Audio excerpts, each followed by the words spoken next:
Hello, friend. You, you know the bikes that I like the most, guys, because I leave them in the garage. The good ap50 and the Fly. The Fly is absolute hero bike yesterday.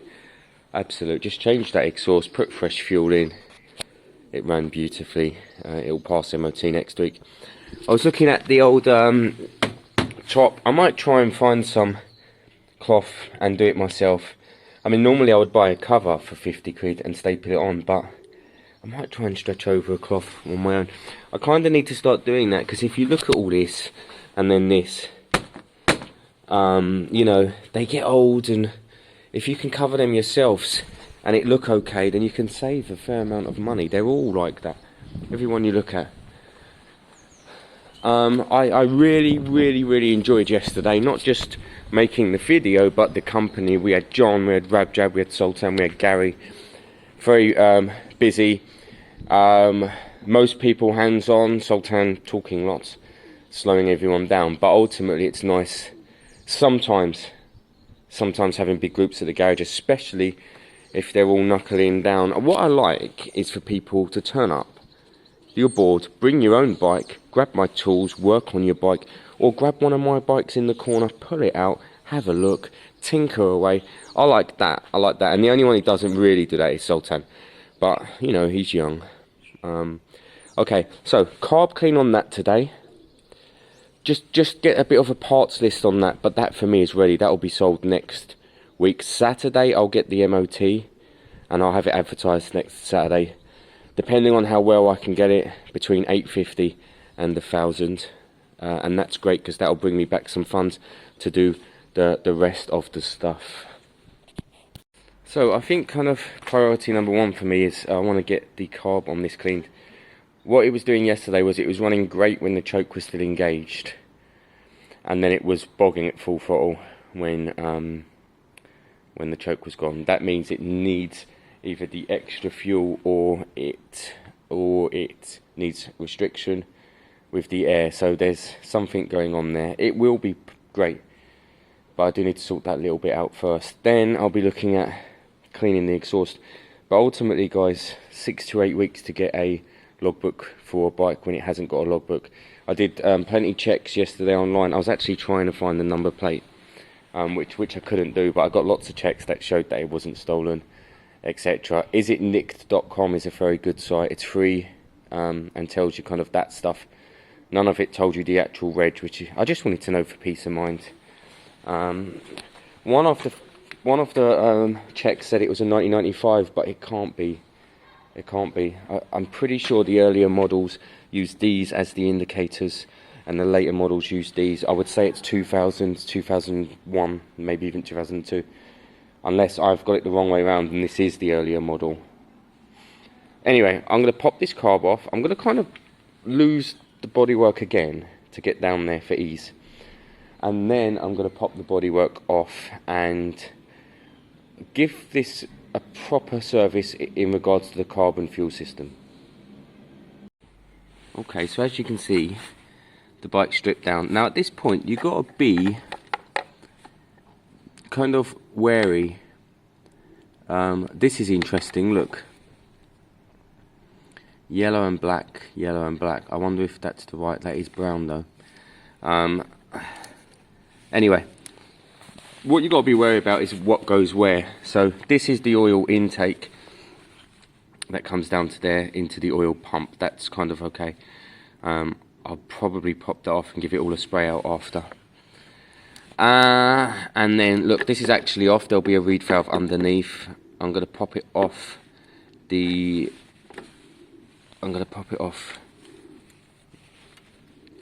airbox, excuse me. And basically we're going to give it a good clean and clear out and make sure it's all done well. And then, is the airbox off? Can this just go with it? I mean, that would be fine. Yeah, alright. And as always, we're going to do kind of the same thing that we would normally do. So let me get this off. I am going to pull out the reed and give it a quick clean. I'll show you that briefly. Lots of people don't know what the reed valve is. And actually, lots of people mess them up, like myself when I was younger. Because you don't know what to do with them, and you prod them, and you pull them, and you bend them, and then you ruin them. So let's have a little look at all of that. So here you go, guys, a little fettling, and you have a carb. Now these carbs look different, but ultimately they're the same. Jetting on the inside, blah blah blah. There's your reed valve. People bend these, switch them, change them, take them apart. Don't touch them. They're quite temperamental. They work with suction. All I'm going to do is spray a bit of brake cleaner on it. Just make sure it's or carb cleaner even. Just make sure it is doing what it needs to do. I don't know if you can simulate that. Can you blow through?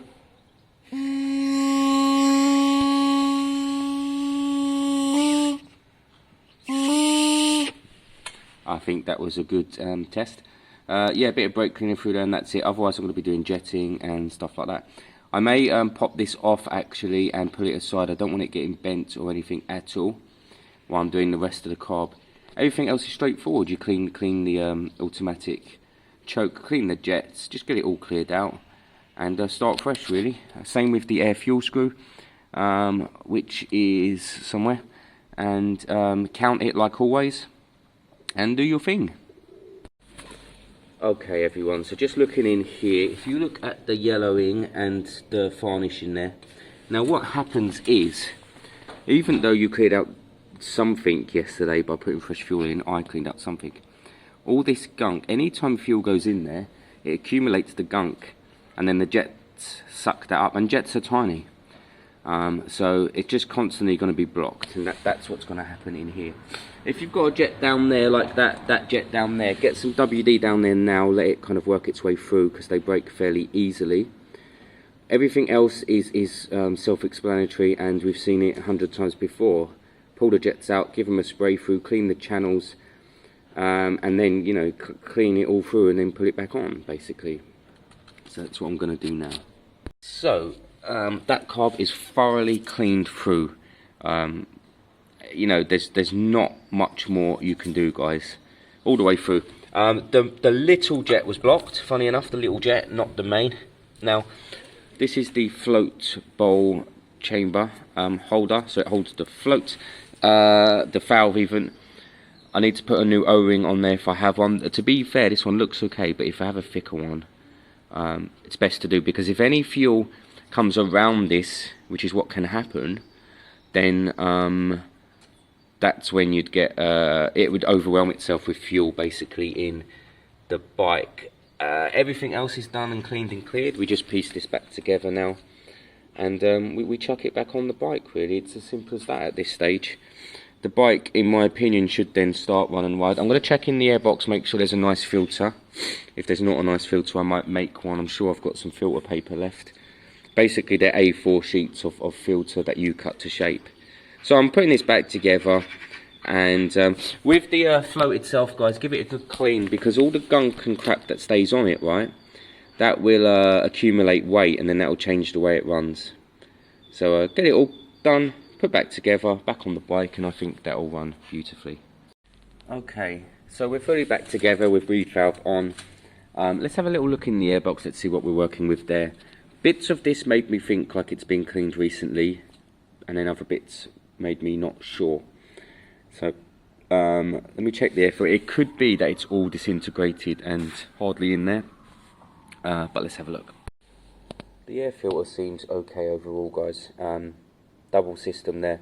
I might just cut, if I can find some, I might just cut a fresh sheet of slightly high flow, so we'd be doubled up, would be that, which isn't doing much, and then a high flow if I've got some in there of that.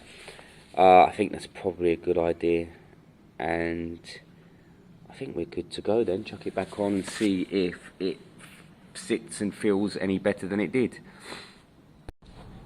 Okay guys, so we're back to where we should be. What we should technically have here is a bike that will fully rev once the choke's off. I guess that's the key at this stage. Let's see if it even starts for now.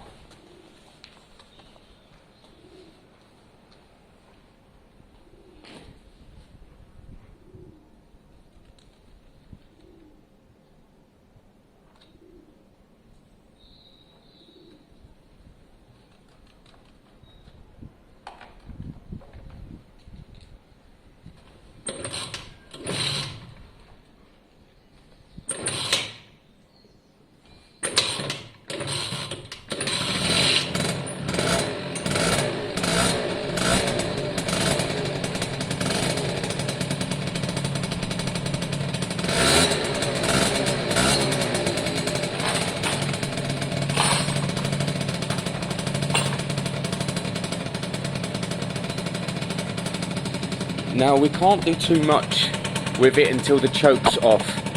What we want to do is when the choke's off, adjust the idle so it's right, and then adjust the idle so it's right, and then see if it's got its full rev range.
So we're not worried about the idle yet, I can lift that up.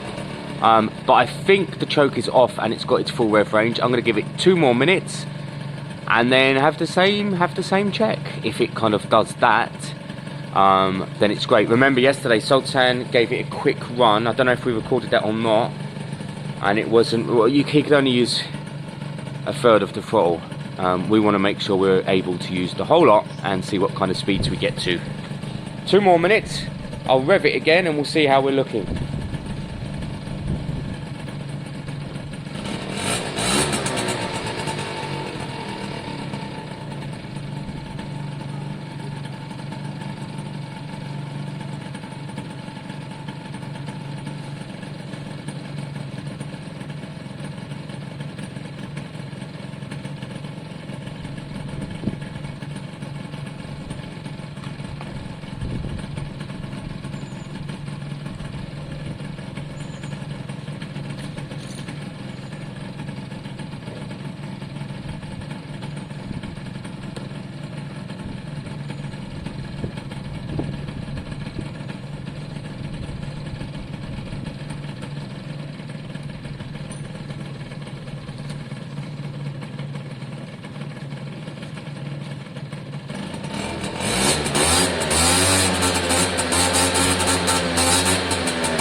Still seems slightly overwhelmed by full throttle, but it looked to me there like half throttle was giving it its full range, so I need to kind of get up there and check that really.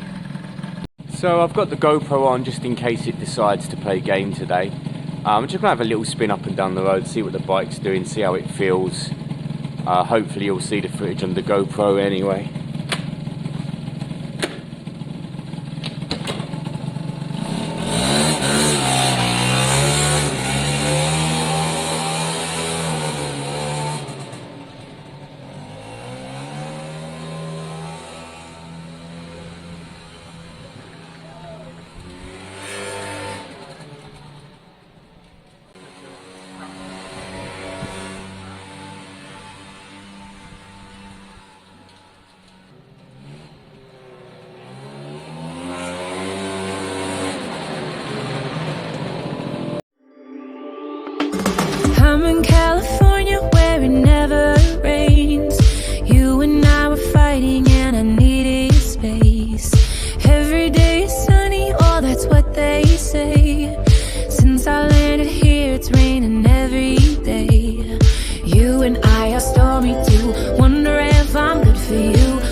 So it...